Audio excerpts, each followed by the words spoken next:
నమస్తే.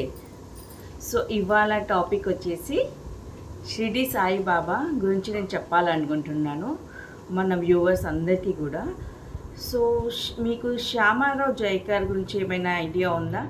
శ్యామారావు జైకర్ అనే అతను ఒక మంచి ఫేమస్ పెయింటర్ అనమాట. అతను బాంబేలో ఉండేవాడు. ఫస్ట్ పెయింటింగ్ జైకర్ అతనే వేశాడనమాట.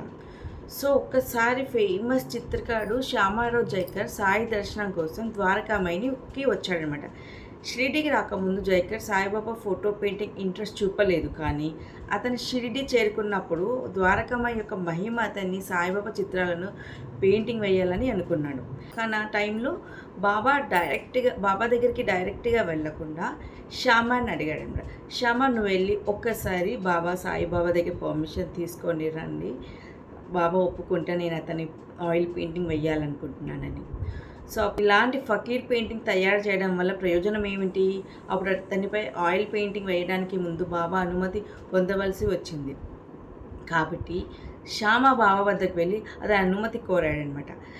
బాబా ఇట్లా శ్యామారావు జైకర్ అతను ఉన్నాడు, తెలుసు కదా మీకు. అతను మీకు ఆయిల్ పెయింటింగ్ వేయాలని అనుకుంటున్నారు. సో దానికి మీరు ఒప్పుకోవాలంటే అప్పుడు బాబా వద్దకు వెళ్ళేసి అనుమతి కోరాడు. అప్పుడు బాబా ఇలా ఏమని చెప్పాడో తెలుసా?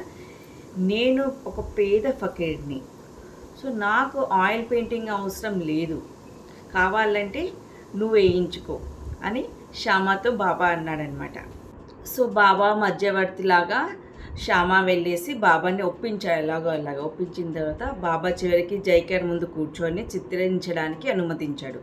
జైకర్ అనుమతించబడినట్టుగా ఒక చిత్రాన్ని చిత్రించడానికి బదులుగా 4 చిత్రాలను చిత్రించాడు. అప్పుడు ప్రధాన 2 చిత్రాలను తీసుకున్నాడు మరియు మూడో చిత్రం ఉంటుంది కదా, అది బాబా వద్దకు తీసుకెళ్ళాడనమాట. అతను దానికి తాకి దీక్షిత్కి చెప్పాడనమాట, నేను ఈ చిత్రపటాలనే ఉండి ప్రజలందరికీ కూడా నేను బ్లెస్సింగ్స్ ఇస్తానని చెప్పేసి బాబా అప్పుడు చెప్పాడనమాట. సో ఇప్పుడు ఆ చిత్రపటాన్ని నేను ఇప్పుడు మీకు చూపిస్తాను. ఇదే ఫోటో ఫ్రేమ్ ఆయిల్ పెయింటింగ్ అనమాట. ఎవరు చేశారు? శ్యామారావు జైకర్. సో ఈ ఆయిల్ పెయింటింగ్ వేసి బాబాకు చూపించినప్పుడు బాబా ఏమన్నాడు తెలుసా? నేను ఈ ఫోటోలో ఉండి నా ప్రజలందరికీ నేను బ్లెస్సింగ్స్ ఇస్తాను అని చెప్పేసి. సో ఇప్పుడు ఆ ఫోటోని ద్వారకామాయిలో మీరు చూడగలుగుతారు. నెక్స్ట్ టైం ఎప్పుడైనా మీరు షిరిడీకి వెళ్ళినప్పుడు కంపల్సరీ దర్శనం చేసుకోండి. ఆ ఫోటో ఫ్రేమ్లో బాబా ఉంటాడు, మీకు బ్లెస్సింగ్స్ ఇస్తాడు.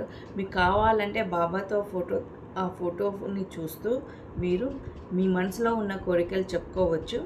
సో బాబా బ్లెస్సింగ్స్ మీ అందరికీ ఉండాలని చెప్పేసి నేను ఇవాళ ఈ టాపిక్ తీసుకొచ్చాను. మీ అందరికీ ఇది తెలియాలని చెప్పేసి నేను ఇవాళ ఈ వీడియో తీశాను.